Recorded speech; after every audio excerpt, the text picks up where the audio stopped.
Perfecto, vamos a dar inicio a la penúltima ponencia del Simposio Internacional de Pensamiento Crítico. Está con nosotros Alejandro Agostinelli. Él es periodista argentino desde 1984, pasó por las redacciones de las principales revistas de divulgación científica publicadas en Argentina, colaboró en revistas de orientación escéptica, pero también en otras de difusión popular. En el año 1990 fue parte del Centro Argentino para la Investigación y Refutación de la Pseudociencia y asesoró en su revista El Ojo Escéptico. Hoy colabora en el blog Ciencia Bruja y Yahoo en español y asesora el canal Infinito para su noticiero científico Incómodo y lleva el blog Factor 302.4. Además es autor del libro Invasores, que no sé más si queda algún ejemplar ahí, donde se estuvo vendiendo muchísimo, y va a estar hablando acerca del escepticismo activo. Así que con ustedes, señor Alejandro Agostinelli.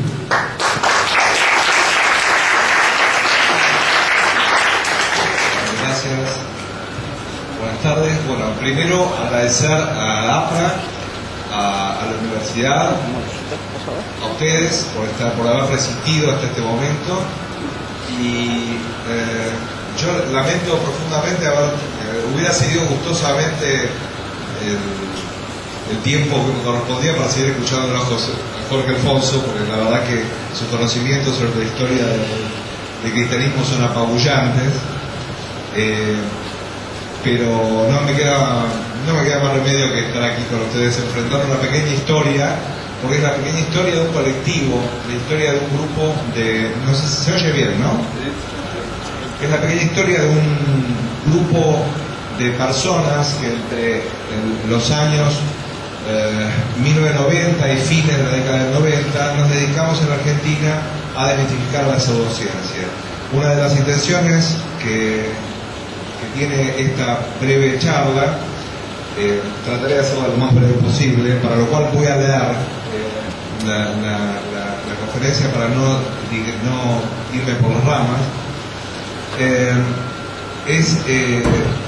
Ver si de pronto puede ser útil para APRA o para la gente interesada en la ciencia y en su divulgación algunas de las experiencias que hemos vivido durante todos esos años. Yo fui parte de CAIRC entre 1990 y 1994, o sea, sería como una especie de apóstol escriba, ¿no? De aquella experiencia primeriza. La verdad es que el CAIRC fue la primera organización latinoamericana que surgió a semejanza del SAICOP, del actual CFI que representa a Alejandro Borgo en la Argentina.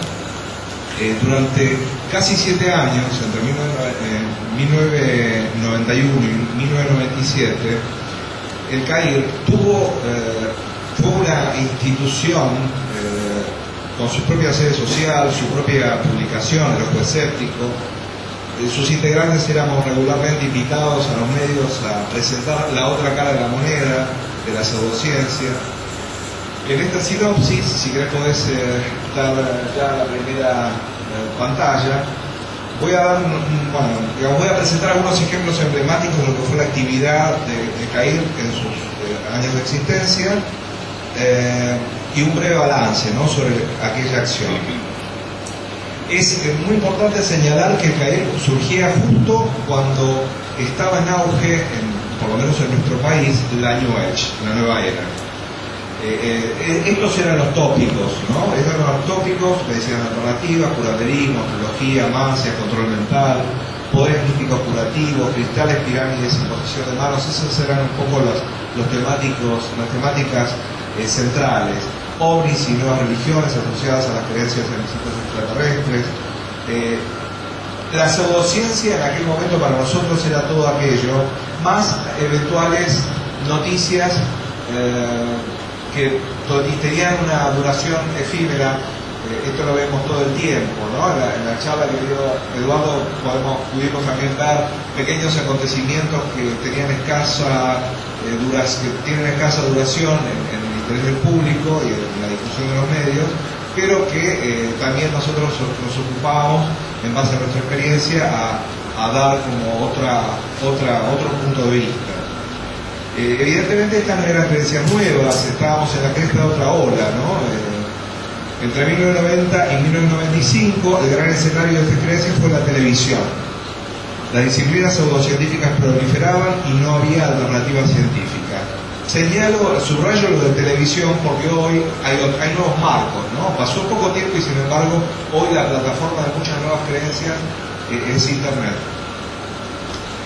En aquel, digamos, hasta el surgimiento de CAIR en la Argentina, los medios solamente eran promotores prácticamente de lo paranormal. No había lugar digamos, los propios medios no les costaba mucho conseguir a alguien que contradijera, que se opusiera o que al menos presentase argumentos diferentes a lo de los promotores de lo paranormal. La existencia sola de CAIR, que era un grupo, como digo, que se acababa de formar, facilitó especialistas para que el público tuviera un panorama más equilibrado, o al menos supiera que existían argumentos informados que pretendían cuestionar el caudal enorme que había de afirmaciones extraordinarias sin fundamento. Cuando nace CAIR, que en 1990 puede pasar al... cuando nace CAIR, con el objetivo de alentar la investigación crítica de lo paranormal y responder a esas afirmaciones, digamos, éramos un grupo heterogéneo de personas. Casi todos estábamos, heterogéneo me refiero a que algunos procedían de la parapsicología, otros eran médicos, en el caso mío era ufólogo, venía de la investigación del tema OVNI. Teníamos en común algunas lecturas y algunos personajes que para nosotros en ese momento eran emblemáticos, que son los que estamos viendo y que terminaron siendo miembros honorarios del CAIR. Entre ellos Carl Sagan, Martin Gardner, Henri Broch, que es un autor francés, un científico francés. Fueron miembros consultores de CAIR Mario Bunge, Manuel Sadowski, Gregorio Klimovsky, Fernando Roncolo, un físico argentino que fue, digamos, el director durante muchos años del Instituto Argentino de Radioastronomía, el oncólogo Ernesto Gildesa, Fernando Sarabí, Richard Branham, un matemático y astrónomo norteamericano radicado en la ciudad de Mendoza, Celso Aldao, un físico platense, entre los primeros que aceptaron, digamos, la propuesta de ser parte de nuestra institución. Para nosotros eso fue, digamos, lograr la adhesión de esta gente fue realmente muy importante, porque éramos, digamos, el núcleo duro de CAIR, éramos aficionados, ¿no? Éramos entusiastas de la ciencia, no éramos ni científicos profesionales en su mayoría, éramos en nuestra gran mayoría, como digo bien, consumidores de literatura científica, algunos quizá con alguna formación científica porque habían salido de alguna universidad, pero digamos que era, para no decirlo yo y dejarlo en palabras del ensayista argentino Juan José Sebrelli, que en ese momento dijo: es sorprendente que la defensa del pensamiento crítico esté en manos de un grupo amateur, ¿no? Eso tal vez hoy podría decirlo de para algún intelectual paraguayo. Por eso fue tan importante el apoyo de esas personalidades tan prestigiosas, con algunas contradicciones, ¿no? Nosotros nos oponíamos al argumento de autoridad por principio, pero sin embargo nos beneficiábamos de este argumento de autoridad para podernos insertar en los medios. Era un momento en el que, entre comillas, cualquier método era válido para hacernos escuchar. Éramos muy pesimistas al principio cuanto a esa posibilidad, y sin embargo obtuvimos rápidamente respuesta, ¿no? O sea, esto que hicimos funcionó. Tengamos que tener en cuenta, como dije hace un rato, que en 1990 Internet no existía, no era fácil obtener información crítica, cada dato era muy apreciado, había excelentes autores, pero sus pocos libros muchas veces eran muy difíciles de conseguir, a diferencia del momento actual, ¿no? Donde la información es abundante, autores hay muchos, tal vez lo que faltan son herramientas de discernimiento, ¿no? Y medios que pongan al alcance estas herramientas. Congresos como este son fundamentales para poner estas herramientas para facilitar el acceso a la información del público. En la siguiente pantalla voy a mostrar un poco cuál fue la literatura y las obras que influyeron sobre los primeros escépticos argentinos. La serie Cosmos, la serie de televisión de Carl Sagan, que fue era para nosotros, y tal vez lo sigue siendo, la obra cumbre de la divulgación de la ciencia. Los libros El cerebro de Broca, también de Carl Sagan, Pseudociencia e ideología de Mario Brusque, La ciencia, lo bueno, lo malo y lo falso de Martin Gabler, Los nuevos apócrifos, que era una joyita que aparecía como un insert, digamos, como un suplemento dentro de una revista argentina de ciencia ficción, El Péndulo, que la verdad es que nos abrió los ojos a muchos de los lectores de la década del 80 sobre un montón de materias relacionadas con la pseudociencia. Y también teníamos antecedentes de los Estados Unidos de Crítica en Encuadre y la Alternativa Racional de España. Esas eran nuestras fuentes. Como decía antes, esta existencia, la sola existencia de una voz crítica que estaba dispuesta a llamarle pseudociencia a la pseudociencia, a la falsa ciencia, a la ciencia a lo que se hace pasar por ciencia sin serlo, fue tan importante que de hecho los medios a veces hasta se veían obligados, digamos, a presentar la otra campana. Porque durante un lapso participamos muy a menudo de los programas de televisión y en los medios gráficos.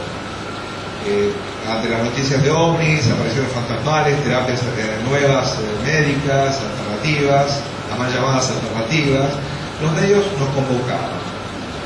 Si no éramos invitados, a veces hasta significaba que estaban omitiendo a la contraparte, ¿no? O sea, había como, hasta se había llegado un poco a esa idea entre los periodistas, que si no había alguien de CAIR o alguna persona invitada o cuyo contacto hubiese sido facilitado, un científico cuyo contacto hubiese sido facilitado por el CAIR, no había, digamos, corría ese programa, ese medio, el riesgo de ser etiquetado como promotor de la pseudociencia.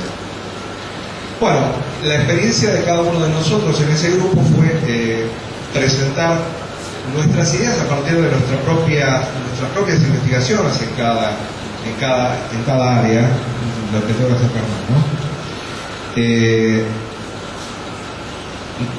Hacíamos nuestras propias investigaciones de campo, teníamos nuestra propia bibliografía, nuestras propias experiencias. Podemos pasar a la siguiente pantalla. En el caso mío, bueno, como especialista, digamos, en ovnis, compartía con mucha otra gente que había estado dentro de ufología, entre ellos con Jorge Alfonso Ramírez, una etapa de una intensa actividad investigando desde un punto de vista lo más neutral posible, porque realmente muchos de nosotros no teníamos una idea previa acerca de los ovnis. Queríamos que fuesen extraterrestres, pero queríamos también investigar para ver si eso era cierto. Y bueno, fuimos confluyendo, curiosamente, en diversos países del mundo en las organizaciones dedicadas a desmitificar la pseudociencia. O sea, era tan notable la tergiversación que se hacía de la información sobre este tema, y nosotros éramos tan inconscientes de que lo mismo estaba pasando en otras áreas, ¿no? Psicología, medicina, que casi de forma natural fuimos desembocando en las organizaciones escépticas que fueron formándose en todo el mundo. Ese fue el caso de Jorge Alfonso en Paraguay, el caso nuestro en Argentina. Bueno, en España hubo muchos ufólogos que terminaron también formando parte de la Alternativa Racional de la Pseudociencia. Y muy esquemáticamente, para dejarles sembrado algunas ideas acerca de mi propia especialidad, quería dejar puntualizadas algunas cuestiones relacionadas sobre lo que sabemos sobre los ovnis. Solo sabemos lo que no son, que son no identificados. Tampoco y sin embargo tanto. El desconocimiento es un buen envase para la imaginación. ¿Y por qué nos volvemos escépticos, ¿no? Frente a la posibilidad de una anomalía genuina? Porque realmente en aquella época nosotros creíamos que podía haber detrás de todo ese fárrago de información, de noticias de objetos no identificados, un sustrato original, algo que era diferente de una globosonda, una confusión con la visualización de un avión. Creíamos que podía haber un fenómeno distinto de lo conocido, que no fuese, digamos, algo no necesariamente extraterrestre, ¿no? Algo relacionado con la física de la atmósfera. Había como muchas hipótesis extrañas o extravagantes alternativas. Pero nos volvimos escépticos incluso de la existencia de una anomalía genuina, porque la incapacidad de testigos o investigadores en identificar un estímulo observacional no lo convierte automáticamente en un fenómeno inusual, mucho menos en una nave extraterrestre. Por más extraño que parezca, la solución de un caso OVNI puede estar lejos de nuestras posibilidades. O sea, el hecho de digamos, llegar a la conclusión de que un caso OVNI es no identificado, digamos, puede verse a múltiples factores, ¿no? Para discernir el estímulo original, para separar el ruido de la señal, para determinar la fiabilidad del testigo, muchas veces nos falta información, y esa información es clave para llegar a una conclusión. O sea, muchas veces la conclusión es no hay conclusión, ¿no? Simplemente no identificado. Y no identificado no es forzosamente inexplicable, ¿no? Solo es provisionalmente inexplicado. No sabemos si mañana aquel fenómeno que nos llamó tanto la atención no era un globo lanzado al aire por un bromista, y que, digamos, en el momento de hacer la investigación esa información no estaba a nuestro alcance, y 2 años después nos encontramos con una persona que ese día, esa hora, en ese barrio reconoció haber sido responsable del lanzamiento de aquel globo con el que se divirtió tanto, ¿no? Entonces, resolver el avistamiento de un fenómeno identificado inmediatamente deja lugar a un nuevo caso inexplicado, ¿no? Es como la historia del gato que se muerde la cola. La esencia del fenómeno de los ovnis es precisamente su propia definición de lo que no se sabe lo que es. O sea, siempre va a haber algo que no es posible identificar, por lo tanto es uno de los fenómenos culturales que está condenado a sobrevivirnos por unas cuantas generaciones más probablemente, porque a todo caso explicado le sigue un nuevo, a todo caso, incluso aquel explicado, le va a seguir otro sin explicación, así por los siglos de los siglos. Volviendo a Cair, ¿qué perspectivas de éxito tenían a principios de los 90 organizarse para cuestionar la pseudociencia, ¿no? En un país como la Argentina? La New Age, que era el blanco del Cair, era una tendencia cultural de moda, tenía un atractivo natural para la gente. Fue un movimiento cultural heterogéneo, diversificado, que no tenía liderazgos. O sea, uno estaba, digamos, tratando de presentar la alternativa a un fenómeno cultural que nos desbordaba. Lo que podíamos hacer en aquel momento eran modestas profecías escépticas. Por ejemplo, decíamos, arriesgándonos al error, que era una moda que ya iba a pasar, como efectivamente sucedió, ¿no? Fue una moda la New Age. Después lo que siguió fue otra cosa distinta. Hay como una post-New Age, que es lo que estamos viendo ahora, pero esto lo tendríamos que dejar para otra oportunidad. Para gran parte del público, el Cair era percibido como un movimiento anti, ¿no? Nuestra imagen no era la mejor, dábamos una imagen negativa.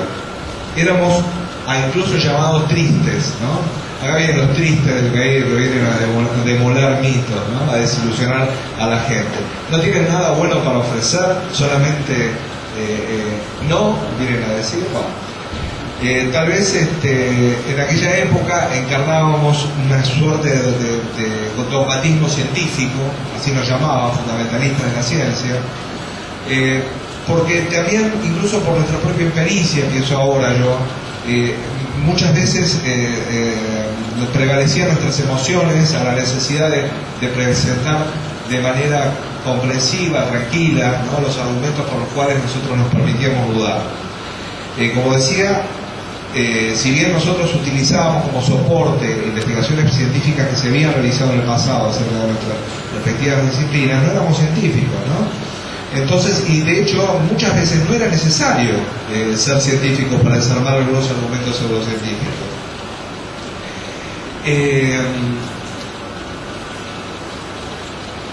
Ahora, en la historia digamos, hay una historia conceptual que yo quiero contar, redondear básicamente sobre Cair, que intenté dividir en 4 etapas. En una primera etapa, nosotros explicamos a un sector del público más interesado al sector, nos orientamos al público más interesado en los enigmas populares, ¿no? y explicábamos por qué nosotros considerábamos que las pseudociencias debían ser enfrentadas.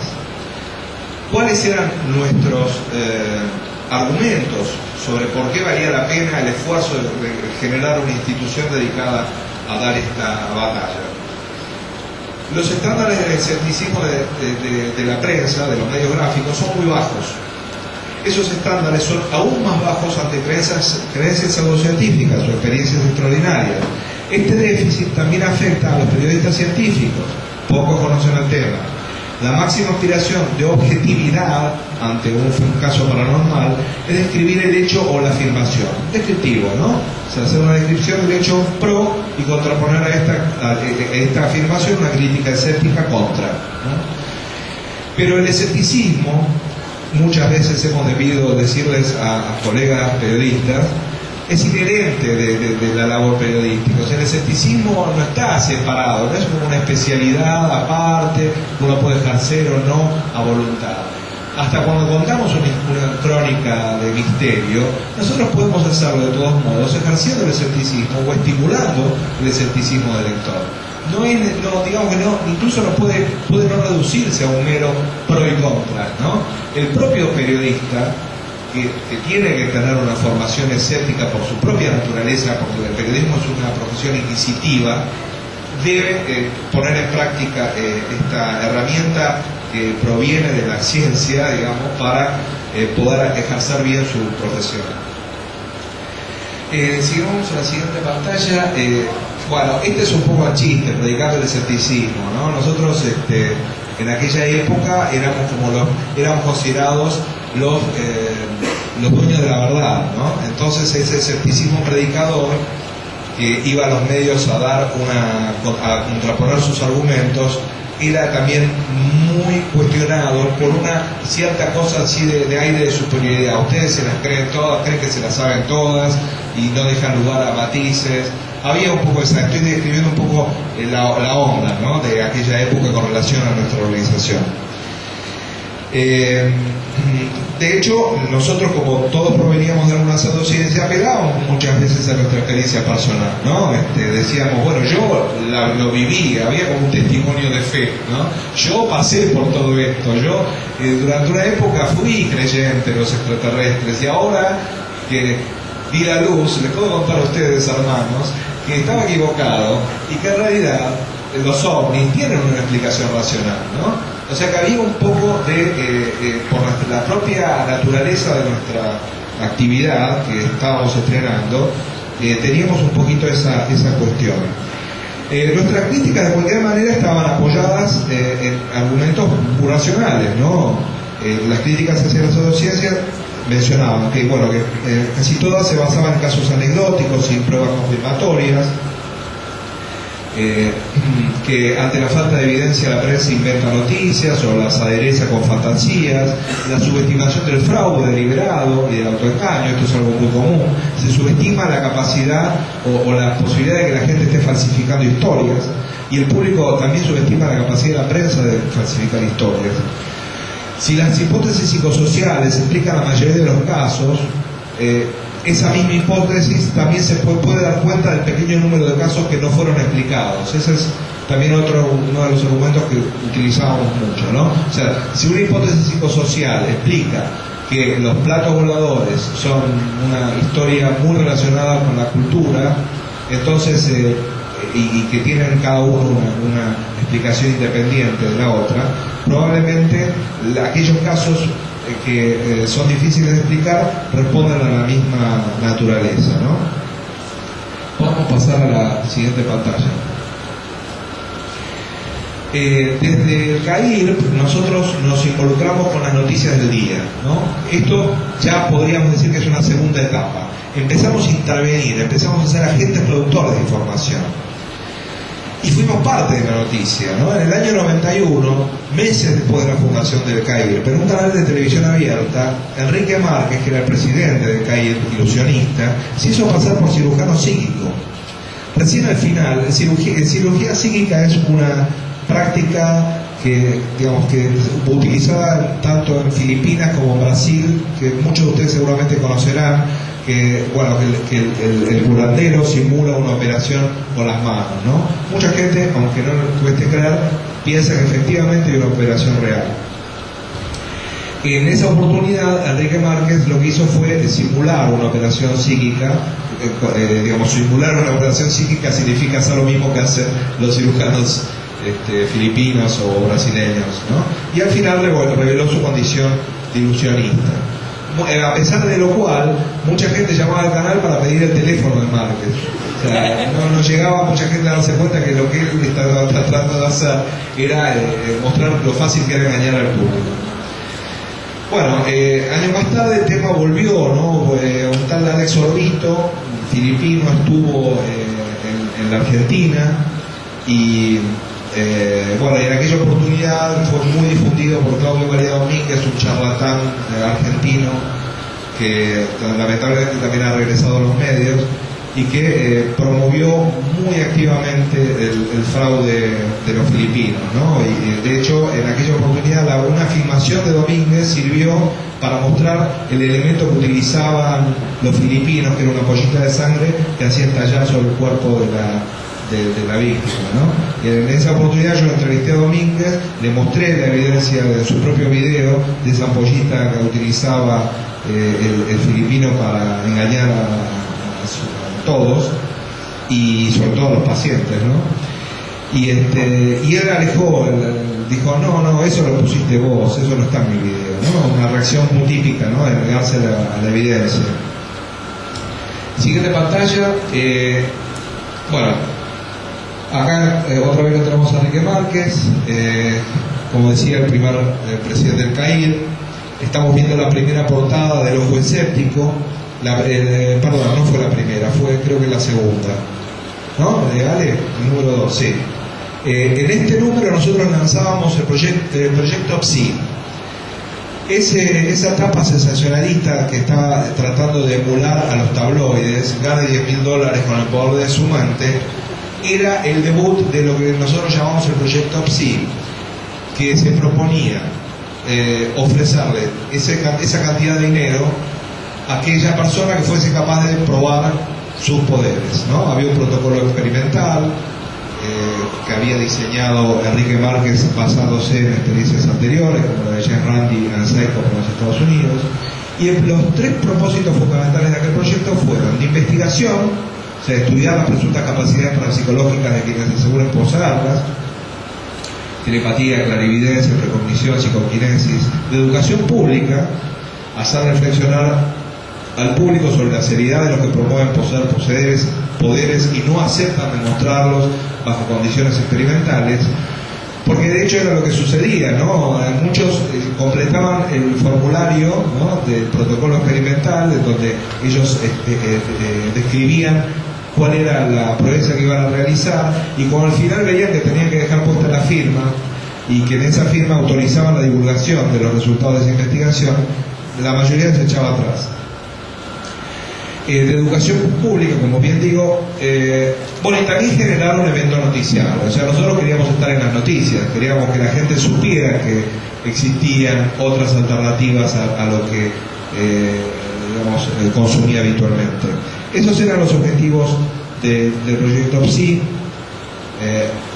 Y bueno, obviamente también difundir a la revista El Ojo Escéptico. Vamos a pasar a la siguiente pantalla. En el año 93 otro evento importante fue la convocatoria que hizo una fiscalía a dos ilusionistas de CAIR para el juicio oral de una hechicera.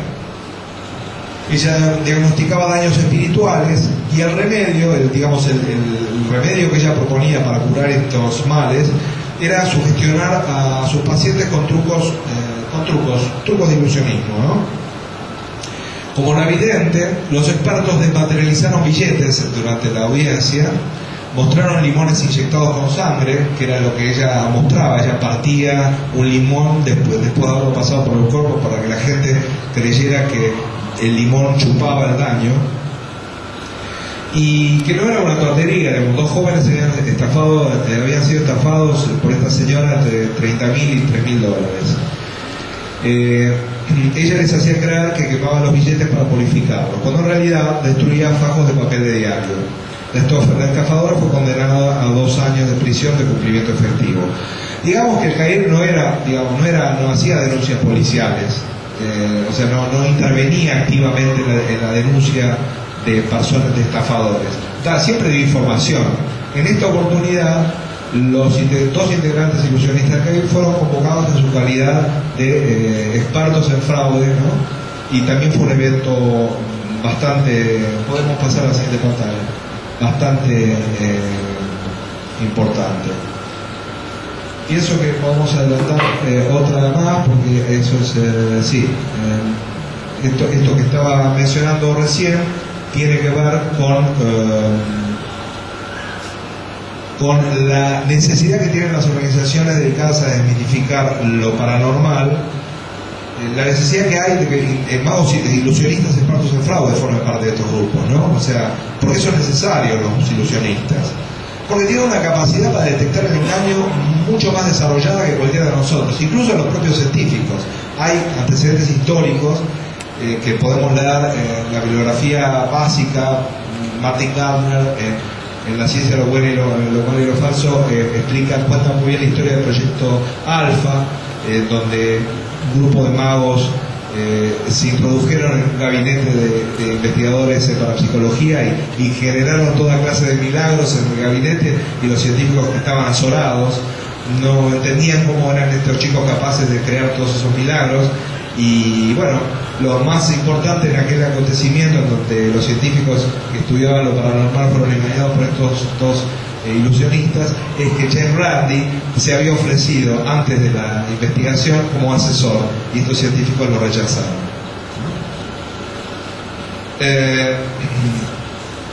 Bien, vamos redondeando. Hubo una tercera etapa y una cuarta que voy a contar corriendo. La tercera etapa del CAIR podríamos definir que fue una etapa en donde nosotros nos planteamos crecer, ¿no? Crecer, capacitar a personas que pudieran seguir nuestros pasos. Eso no lo conseguimos. La revista El Ojo Escéptico tuvo en su momento cumbre llegó a vender 1 millar de ejemplares, que no era una cifra despreciable, ¿no? Siempre tengamos en cuenta que era la época pre-internet.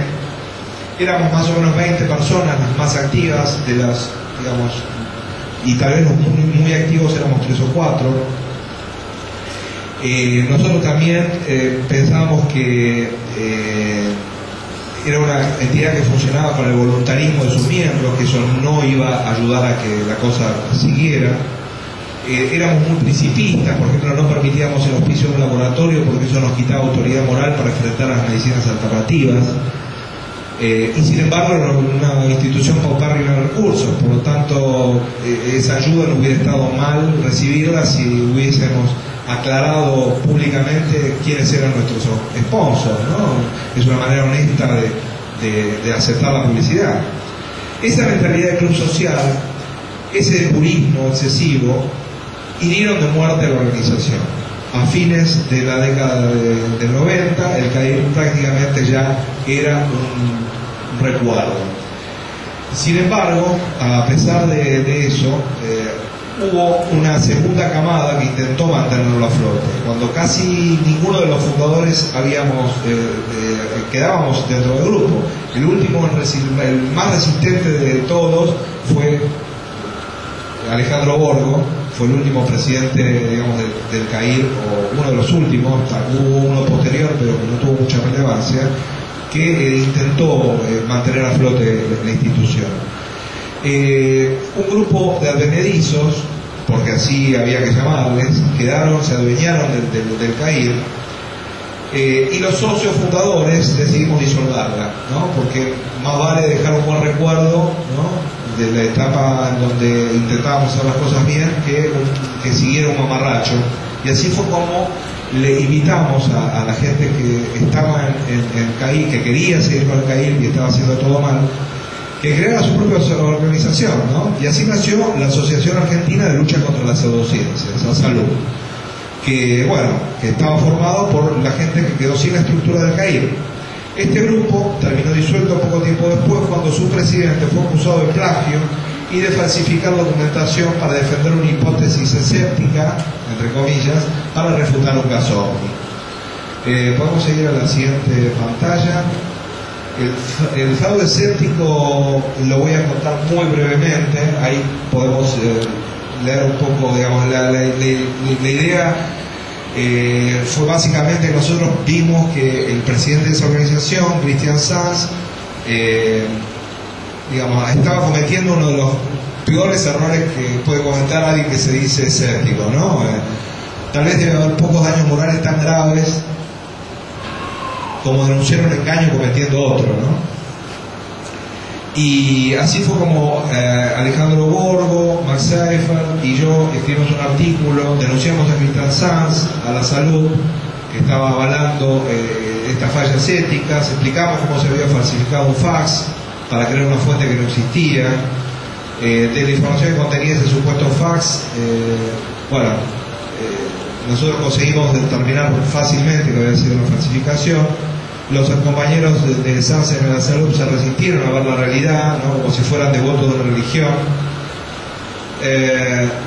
Y nosotros nos volvimos de alguna manera como guardianes de la ortodoxia, ¿no? O sea, la iniciativa del CAIR prácticamente había desaparecido con los fundadores.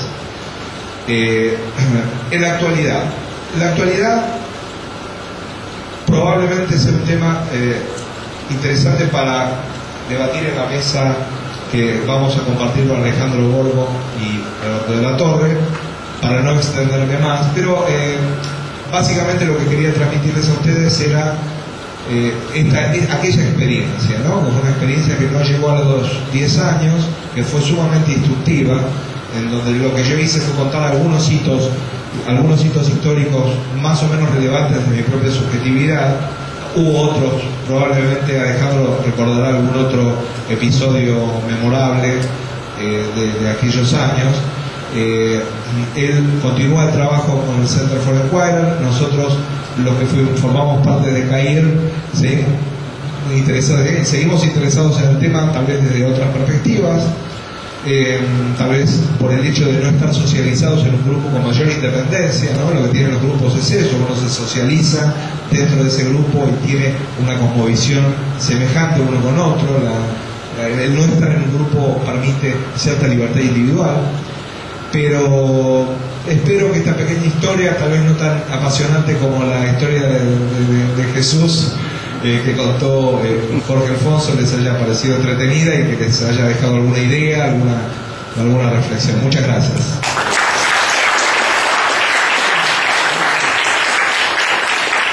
Bien, pasamos rápidamente entonces a la ronda de preguntas. Les voy a pedir que sean puntuales porque estamos retrasadísimos. ¿Alguien tiene alguna pregunta?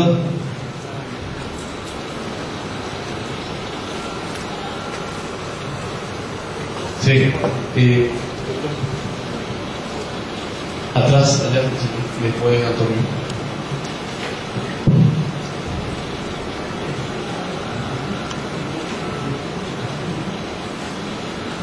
Muchas gracias. En realidad fue entretenida, diría más que eso.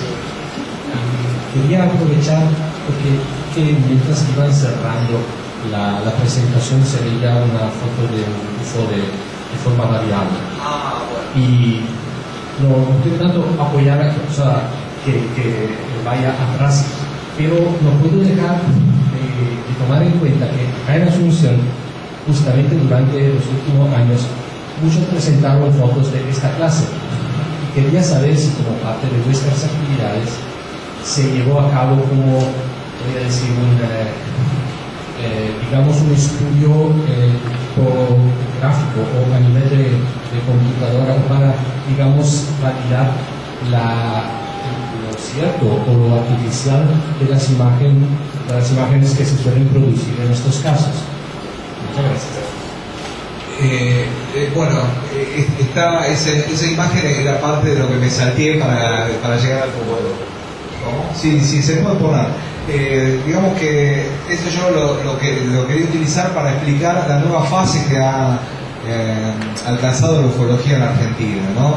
Ahora ya no se estudian casos complejos de criaturas humanoides, de seres extraños, lo que llamábamos por entonces los encuentros cercanos del tercer tipo, sino que entre las evidencias que circulan, claro, entre la proliferación de máquinas de video, celulares, cámaras baratas, proliferan también presuntas evidencias de avistamientos de ovnis, y en muchos casos ovnis invisibles, o sea, que no son percibidos por el testigo, pero que sí aparecen en la cámara, ¿no? Eso es de los más comunes. Esto que estoy, no sé si podés hacerlo correr, que le llamamos, bueno, que es una nueva fase, ¿no?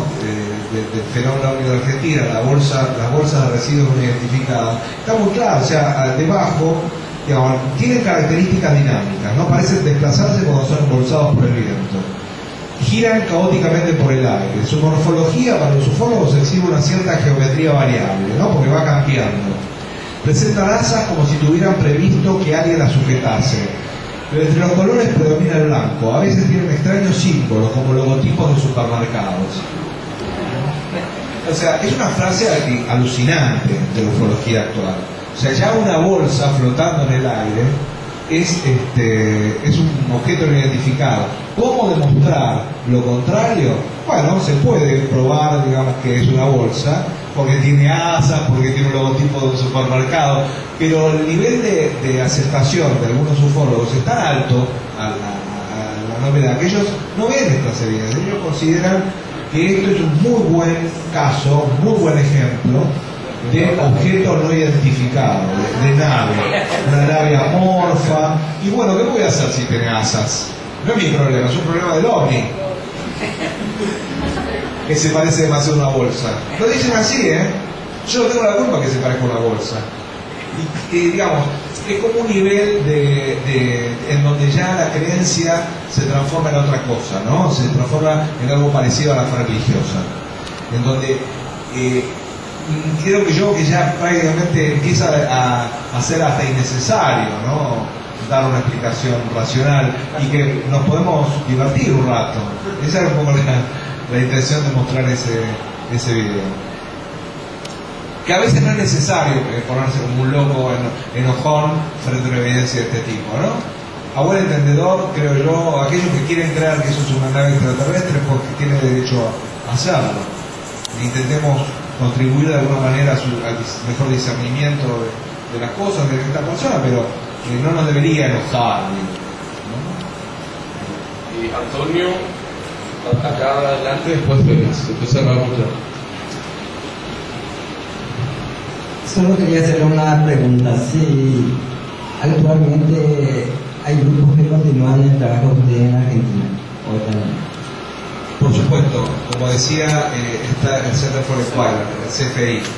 El presidente del CFI es Alejandro Borgo, aquí presente, y ese es el grupo, sí, digamos, es él sobre todo, y tiene por suerte algunos colaboradores, entre los cuales me cuento, que tratamos de contribuir para que pueda mantenerse de alguna manera la actividad que en su época inició el Centro Argentino de Investigación y Refutación de la Pseudociencia.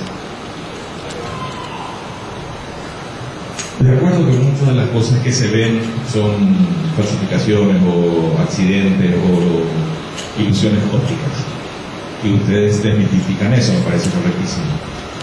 Pero por otro lado, ¿qué opinan ustedes de vida extraterrestre, de inteligencias, de posibilidades de que eventualmente se puedan hacer, no digo que estas sean, sino que se puedan hacer viajes interplanetarios, y que de otro punto de vista no son los mismos que estamos haciendo eso hoy en día, enviando gente a la Luna, a Marte, y hemos enviado también a otros planetas, inclusive más allá del sistema solar?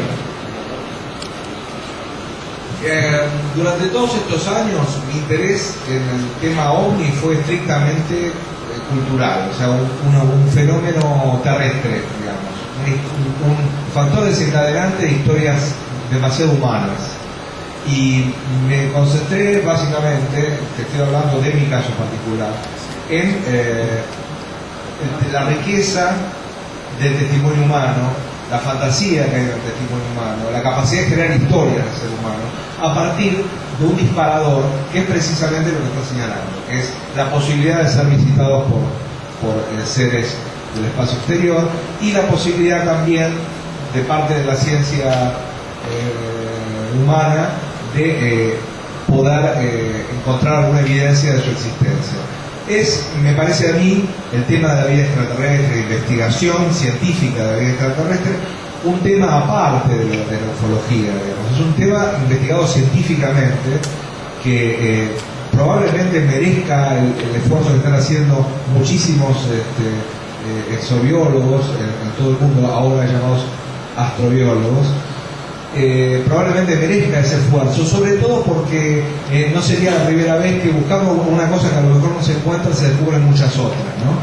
Pero me parece a mí que la relación que hay entre la vida extraterrestre y el llamado fenómeno ovni, como si fuera una sola cosa, o sea, en realidad los fenómenos que se producen alrededor del concepto ovni está ligado a la vida extraterrestre desde un punto de vista casi completamente sociocultural, ¿no? Es un poco el hilo rector de la creencia, de la existencia de los ovnis, es la posibilidad de que sean naves extraterrestres. Sin esa hipótesis, probablemente no existieran los platos voladores.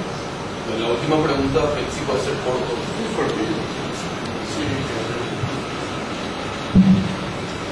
Cuando la organización que ustedes tenían desapareció, terminó, digamos, ¿hubo un evento único que inició eso o fue un conjunto de cosas que se dieron y que finalizaron en ese asunto? Sí, buena pregunta. Fue un conjunto de cosas, no hubo un solo factor.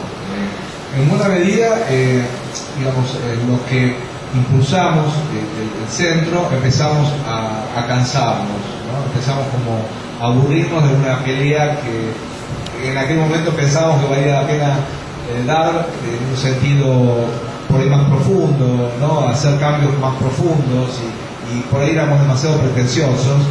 Simplemente deberíamos, si algunos de nosotros nos hubiéramos resignado a defender los objetivos básicos, que eran dar información al público sobre temas controvertidos que no tenían prácticamente difusión, digamos, esa información que nosotros poseíamos no tenía difusión.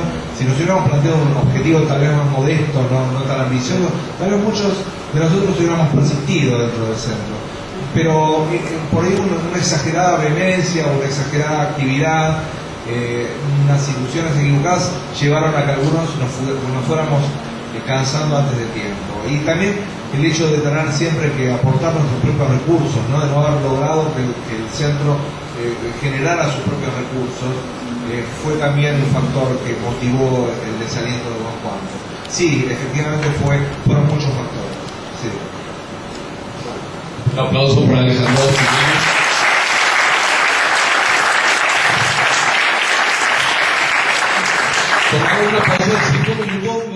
Para seguir escuchando a Jorge Alfonso, porque la verdad que sus conocimientos sobre la historia del cristianismo son apabullantes,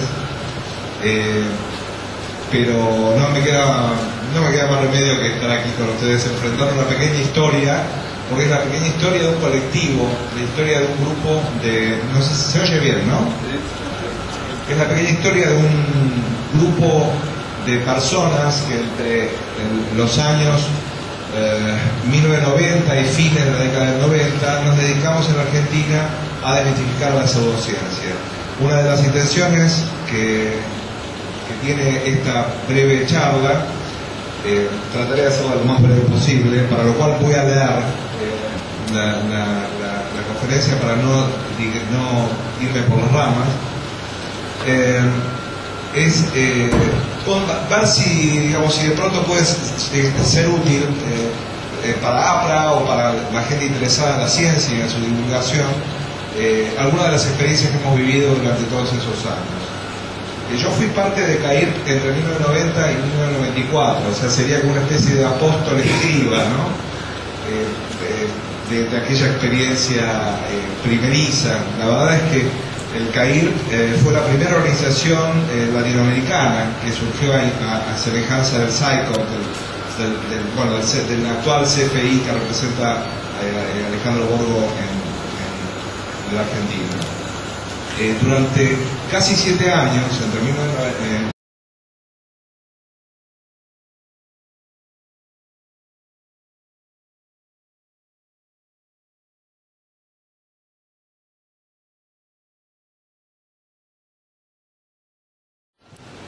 Perfecto, vamos a dar inicio a la penúltima ponencia del Simposio Internacional de Pensamiento Crítico. Está con nosotros Alejandro Agostinelli. Él es periodista argentino desde 1984, pasó por las redacciones de las principales revistas de divulgación científica publicadas en Argentina, colaboró en revistas de orientación escéptica, pero también en otras de difusión popular. En el año 1990 fue parte del Centro Argentino para la Investigación y Refutación de la Pseudociencia y asesoró en su revista El Ojo Escéptico. Hoy colabora en el blog Ciencia Bruja en Yahoo en español y asesora el canal Infinito para su noticiero científico Income y lleva el blog Factor 302.4.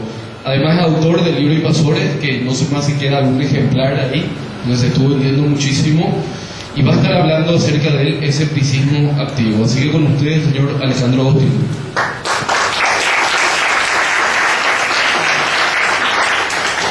Gracias.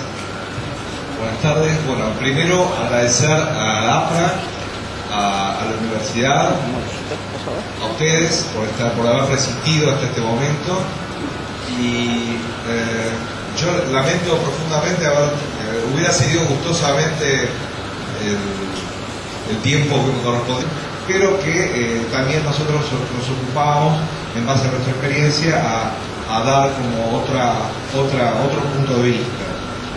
Evidentemente estas no eran experiencias nuevas, estábamos en la cresta de otra ola, ¿no? Entre 1990 y 1995 el gran escenario de esta experiencia fue la televisión. Las disciplinas pseudocientíficas proliferaban y no había alternativa científica. Subrayo lo de televisión porque hoy hay nuevos marcos, ¿no? Pasó poco tiempo y sin embargo hoy la plataforma de muchas nuevas creencias es Internet. En aquel, hasta el surgimiento de CAIR en la Argentina, los medios solamente eran promotores prácticamente de lo paranormal, no había lugar los propios medios no les costaba mucho conseguir a alguien que contradijera, que se opusiera o que al menos presentase argumentos diferentes a lo de los promotores de lo paranormal. La existencia sola de CAIR, que era un grupo, como digo, que se acababa de formar, facilitó especialistas para que el público tuviera un panorama más equilibrado, o al menos supiera que existían argumentos informados que pretendían cuestionar el caudal enorme que había de afirmaciones extraordinarias sin fundamento. Cuando nace CAIR, que en 1990 puede pasar cuando nace CAIR, con el objetivo de alentar la investigación crítica de lo paranormal y responder a esas afirmaciones, en 1991 y 1997, el CAIR fue una institución con su propia sede social, su propia publicación, El Ojo Escéptico. Sus integrantes éramos regularmente invitados a los medios a presentar la otra cara de la moneda, de la pseudociencia. En esta sinopsis, si querés podés dar ya la primera pantalla, voy a presentar algunos ejemplos emblemáticos de lo que fue la actividad de CAIR en sus años de existencia, y un breve balance, ¿no?, sobre aquella acción. Es muy importante señalar que el CAIR surgía justo cuando estaba en auge, por lo menos en nuestro país, la New Age, la nueva era. Estos eran los tópicos, ¿no? Estos eran los tópicos: medicina alternativa, curaterismo, astrología, magia, control mental, poderes místicos curativos, cristales, pirámides, imposición de manos. Esas eran un poco las temáticas centrales. OVNIs y nuevas religiones asociadas a las creencias en visitas extraterrestres.